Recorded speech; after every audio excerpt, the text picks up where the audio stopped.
Welcome back to the Ever Forward Mindset Podcast. I'm your host, Michael Rebella. I'm the host of the Ever Forward Mindset Podcast and the president of Ever Forward Capital Partners. So glad I could have you here today. And really great to have you back. So it's been a while since I've done a podcast episode. Shame on me. But life and business decided to catch up and just knock on my front door to go, hey, we're still here, when we've got stuff for you. So all good things, all good wishes, all good spirits, and great projects. But I realized that I had to come back to the podcast and keep providing value and just to talk about what I'm learning, what I'm experiencing, and share it with you because maybe you can relate, maybe not, but I just wanted to share. Since I've made that episode, which was Yearly Reflections, I learned something that I keep seeing this one trend and hearing this one trend that has me concerned, but has me faithful and hopeful at the same time. It's two things. It's relationships and systems, which is the title of this episode, because I figured that would be the most perfect title for this episode. So what do I mean by relationships and systems? Quick rundown for any of those that are new. I'm a multifamily real estate operator and investor. I work with Everforward Capital Partners, a multifamily real estate investment company based out of Arizona. So that's my little quick rundown. So I'm in the real estate industry. The real estate industry requires relationships, systems, properties, and a team. So 4 things, right? Basically, in summary. I see a lot of people get into the business or in any sort of field and, they kind of just go at it. They're underwriting properties. They're calling property management companies. They're doing the asset management. Now, mind you, I'm kind of doing this still, but at the same time, I'm not, because I'm trying to fine tune my systems and relationships so I don't have to keep doing that. And I'll explain why. But they're basically the chief cook and bottle washer. They're doing absolutely everything. And it's gut-wrenching because we're in this business to save time, but we're wasting time doing what others can do for us. I'll give you an example. Somebody that is specialized in investor relations is not immediately going to do asset management. That's not their niche. Sure, they might know some of it just in case the asset manager gets sick or if there's a loss in the family and they need to step away. Sure, as long as they're educated. But to fully tackle that position, no. Everybody has their niche. For example, I'm investor relations. As you already know, I like to flap my gums. I like to provide value. I like to produce content. But I am not going to be underwriting the property. No matter how hard you're going to convince me, it's just not my field. It's not my niche. It's not what I do. Sure, I'll understand the underwriting aspect so I can look at a T12 and a rent roll or the financials in short to say, okay, our expenses are a little too high, our income's a little too low. What can we adjust here to make sure that our investors are happy, our tenants are happy, and that we're happy and not killing ourselves over trying to make this property work, right? That's where an underwriter or someone financially savvy comes in to tackle that project or problem. I, on the other hand, for investor relations, I bring in the investors. I bring in the equity partners. I bring in the capital and basically the investors. And I talk to them, this is our deal. This is what we plan on doing. Just keeping them updated. I'm basically the investment paper boy for this property, right? Okay. Here's my point. You are not going to be able to do everything. Sure, in the beginning, you think you can because you have enough motivation and discipline to do so. Congratulations. You will probably waste a lot of time still trying to do it. I have wasted time trying to do it. My partner has wasted time trying to do it. But I found a solution. Last famous words, right? You need to find people that have your weaknesses as their strengths and that they've already had systems implemented or they understand how the business works more than you do. The wrong room to be in is the room where you are the smartest person in the room. If you are still in that room, you need to leave immediately and find a room where you are basically the most unintelligent person in that room. That is where you are going to learn and grow. So when you're in this room as the novice, the you really don't know anything kind of person, right? That's when you start talking to people. You have your asset manager, you have your sponsor, you have your underwriter, your investor relations person, property management, asset management. If I said any of those already, ignore me. You have your lenders, your mortgage brokers, your insurance brokers, your brokers in general, your agents, attorneys, CPAs that are in this class, right? Or in this room. Lean on somebody. Start developing relationships. Hey, how you doing? Just a simple handshake or just simple conversation, or just putting yourself out there, right? So that you don't have to do everything, okay? Everybody that I just mentioned has their own specific niche and their own specific thing that they specialize in. You can't specialize in law overnight. You can't specialize in asset management overnight. You can't do any of that overnight. Sure, if there's a niche that really attracts you, go for it. Be the expert in that, but don't do everything. Don't be a jack of all trades, master of none. Master that one specific niche and then lean on those people that your weakness is their strength. For example, I lean on a lot of financially savvy people and investment savvy people because they have a lot more experience than I do. They have a lot more knowledge than I do, right? You follow? It's not what you know, it's who you know. Because you don't know who knows what or who knows who. Like, I ran into somebody the other day and they're a financial advisor. I had no idea. And the amount of experience they had was just astronomical. Or, in fact, I went to an event in Phoenix and I met somebody and they were like a commercial broker. I had no idea. And now she's going to be speaking at one of my events, hopefully soon, and hopefully, if God willing, the creek don't rise in time willing. But this is what it does. You meet people that are in this field. When you put yourself out there, when you ask questions, when you start to build rapport, when you start to build these relationships, you will learn a lot.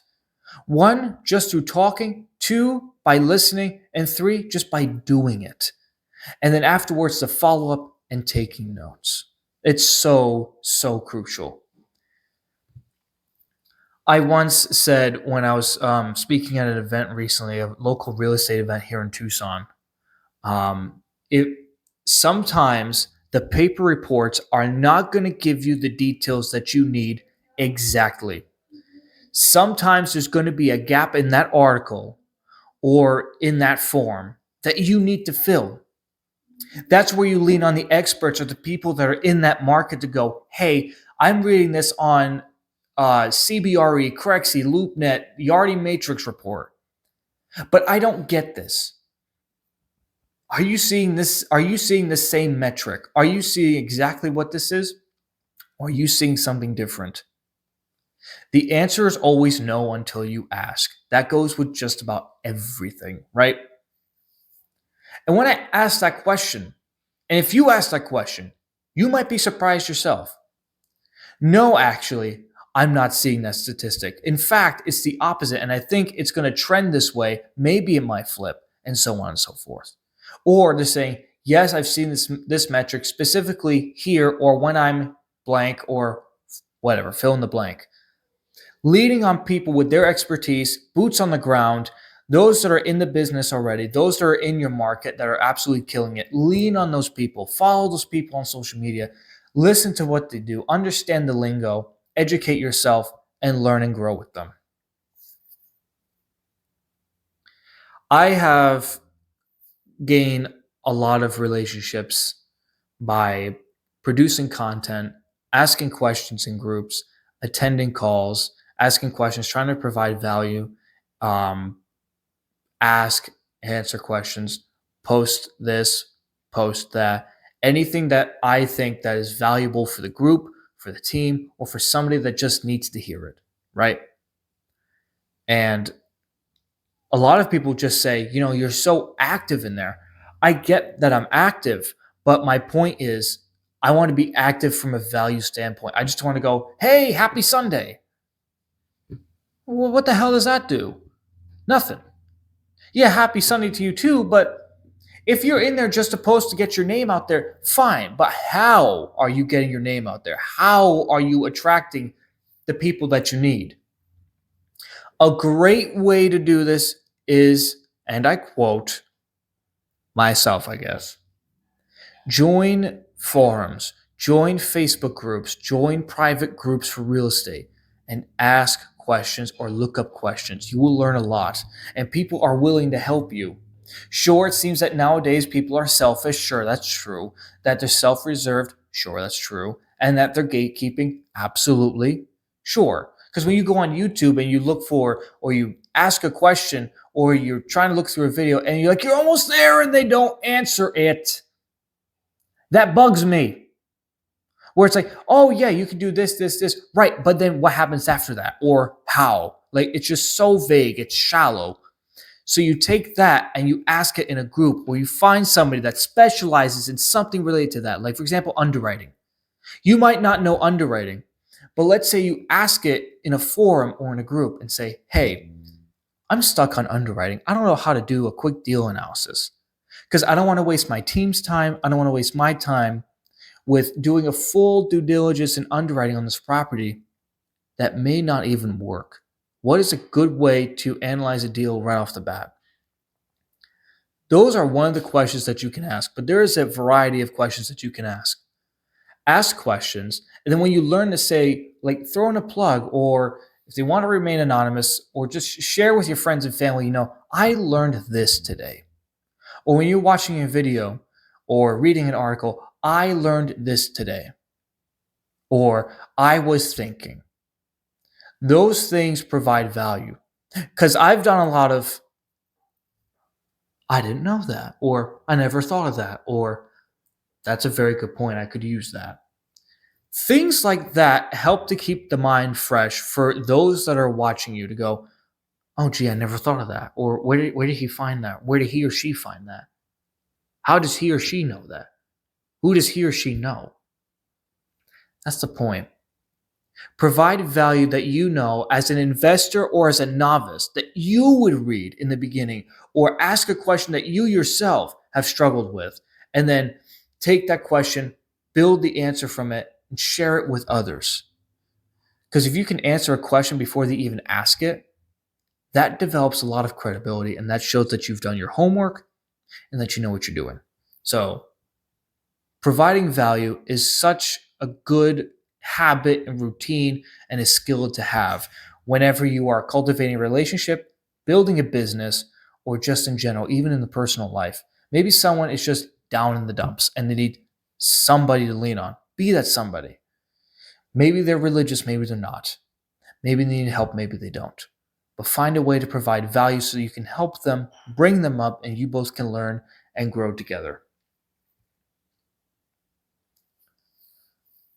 This past either Saturday or Wednesday, this past Wednesday was Ash Wednesday, beginning of Lent, okay, for Christians and Catholics.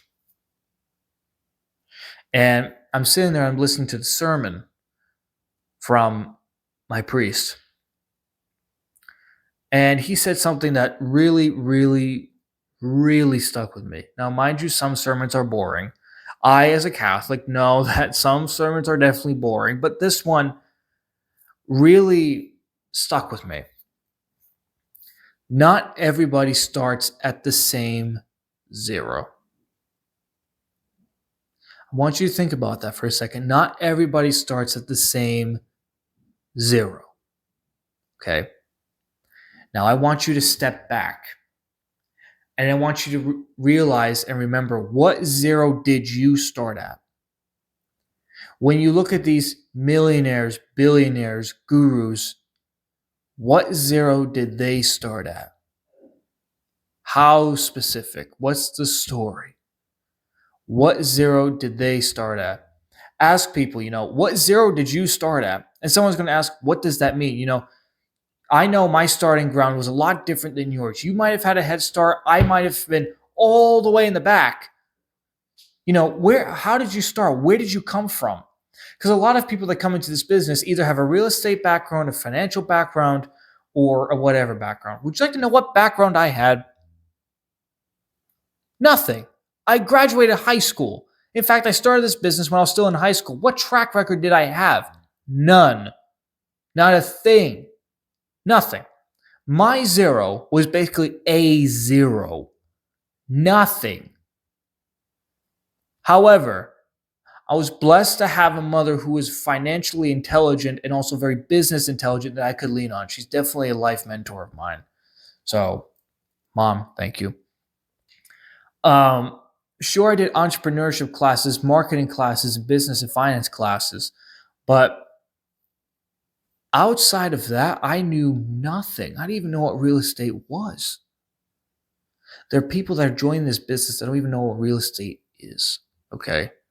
You have people that already know what real estate is, but now they're just ready to scale. They're done feeling small. They want more scalability. They want to go further, and they want to see what the next step is. So why do I bring this up? Why do I bring starting at the same zero? When you're cultivating a relationship, you have to understand that nobody has started at the same exact spot that you are. Everyone's story is different. Everyone's life is different. Every zero is different.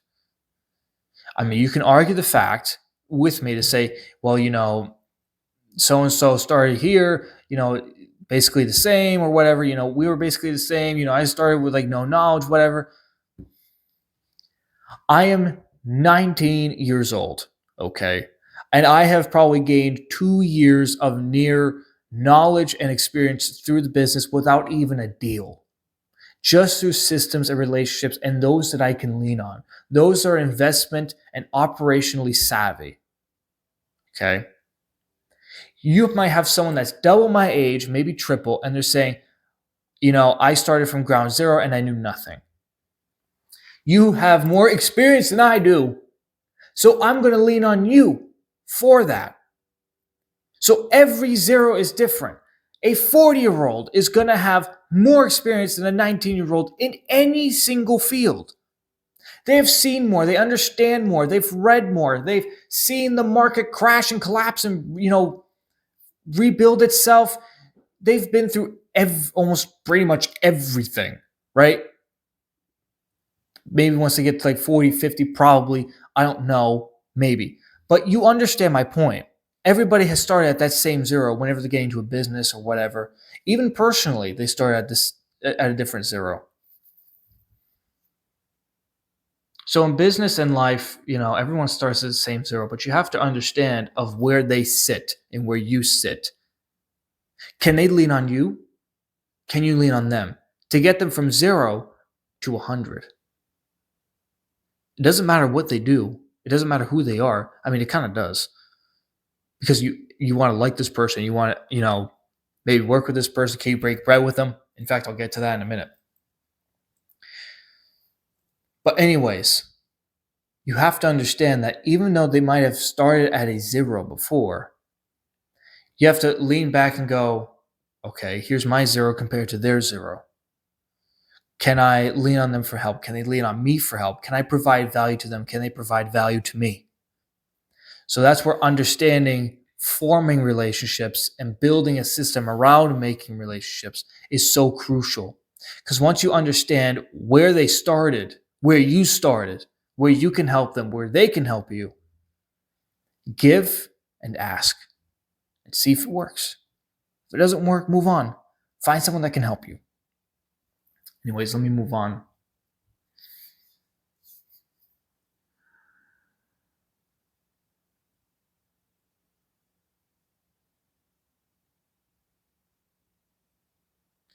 Be understanding and be detailed. When you're on the phone with somebody and you're just getting to know them, maybe it's a Zoom call or maybe you're meeting them in person,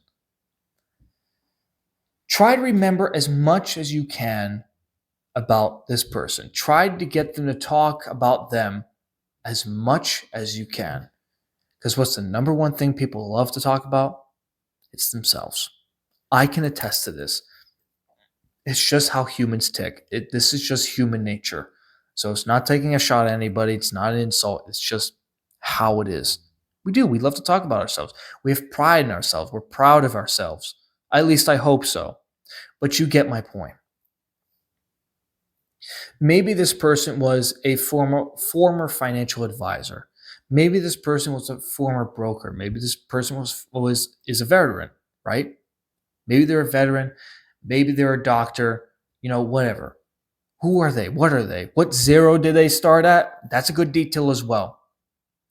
But also be understanding of where they're coming from. Be understanding of what they've seen. Sure, let's say you have a deal pitch deck and you're pitching it to them and they go, absolutely not. I don't trust it. And you go, okay, tell me why. I want to understand your perspective. Keyword understand. Because for all you know, you can immediately go, well, why? And you can get a defensive standpoint. Don't do that. That's the worst thing you could do. Understand where they're coming from. Even if it's not a negative, look at the positive. Understand where they're coming from. Is this painting a picture of sunshine and rainbows and they're really covering up the mud and the sludge behind it? Like, understand their perspective. Understand where they're coming from. See if you can understand, what is the experience of this person? What have they seen? What have they done? What's happened to them, business and personal wise, so you can tailor your value, your help towards them. So let's go back to the person that's like, no, I absolutely don't want to invest in real estate. Absolutely not. Okay, why? And then you let the person just talk. Just sit there and listen and understand. For all you know, that person could have sold their house, moved into an apartment that was probably half the cost, maybe even less, and they used that money to fuel maybe an investment for real estate because they thought it was the best thing since sliced bread. But they didn't know the systems, they didn't know the relationships, or they went in and they trusted somebody that was trustworthy and they get screwed over. Right? This hasn't happened. I don't know this. I don't know this story. I'm just making this up. But understand where they're coming from. There could be just a negative connotation to it and they can't get out of it. Don't force them out of it. But just post what you're doing. Just say, you don't have to invest with me. I understand. But I at least just want you maybe to follow my content so you can see what I'm doing. And not only that, maybe you could share it with someone that might find it useful. Throw some humor in there, smile when you can. And develop the relationship to go, it's not all bad. It's just what happened there was bad, right? May have been the person's fault, may not have been. But understand the person's perspective, either good or bad, and write down those details. Say, lost a lot of money in deal, went with partners that were untrustworthy, whatever, and tailor your value and tailor your help to something around that to bring them up, to help them grow and to get them out of that rut, to go, it's not all bad. You can do this with the proper team and the proper numbers and the proper investment.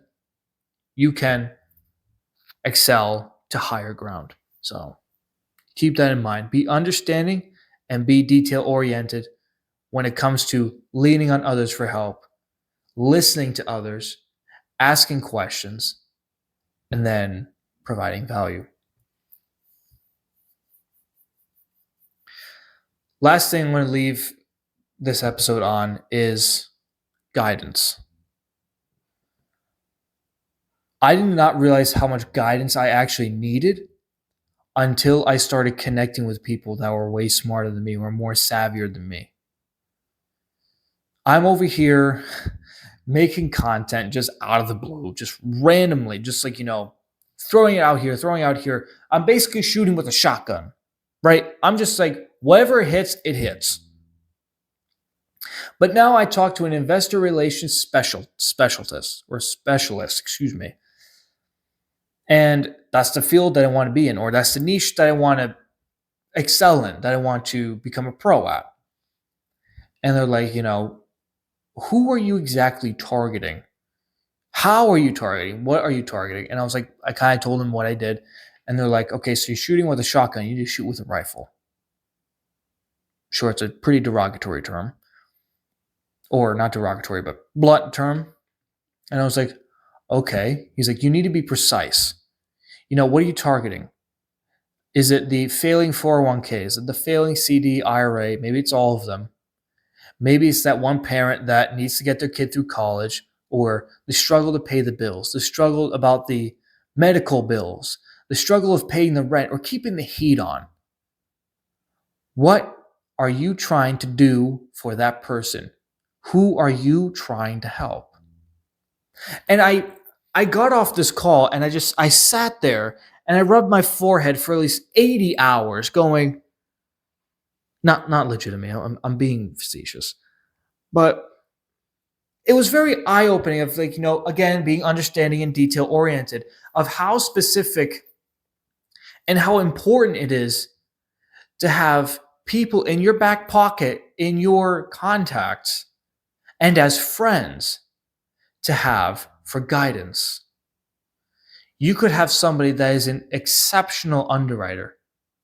You could be friends with them and they could teach you so much that maybe a course can't even teach you, or maybe somebody else can't even teach you. For all you know, you might even get insider information legally, I should say. But here's my point. When you lean on others and when you start to develop friends, develop to cultivate these relationships of where they're more experienced and where you have developed that rapport and that friendship to go, hey, I need some help. I need some guidance here. I'm looking at this deal in wherever and the numbers don't look great. How would you look at this? What would you do with this deal? And they'll tell you. Or how would I underwrite this property? Like half the information is missing. They'll tell you, depending on the person, depending on the niche. But for these specific questions and these specific niches, have someone for underwriting that you can lean on for guidance. Have someone for asset management that you can lean on for guidance, and so on and so forth. So let me wrap this up because I still have quite a bit to do. In fact, I have some calls today that require me to define and refine and sharpen my niche of investor relations. What I want you to do is this. If you're in the business or if you're in a relationship, whatever, life, personal, business, whatever, and if you're struggling to find people that you need help with, like maybe you need somebody in that specific niche, maybe you need somebody to push you forward, maybe some motivation or whatever, right? Maybe you need someone just to help you, right? Okay. Find these people, go to networking events, go to local events, go to group events, maybe some friend events, maybe some fun events, whatever. Maybe join a society or something like that, or like a group or a club, and just find these people and see if you connect other people with other people, provide value, help people, and just don't be transactional. Be relationships and systems oriented. Cultivate relationships, cultivate systems, and the transactions will be easier and they will follow through for you. You have been listening to the Ever Forward Mindset podcast with your host, Mike Rabello. I hope that today you at least helped you understand of how crucial it is to have relationships and systems in your back pocket. So when you're ready to tackle something or a deal or a project or a new business, you know who to lean onto and you know who to utilize for their expertise and their knowledge so that you can excel, that you can learn and grow, and that you can help others along the way. I hope this helped today. Stay tuned for the next episode. I will be doing more now. But anyways, take care, everyone. Have an awesome day. Go rock it out there, and I'll catch you all in the next one. Take care.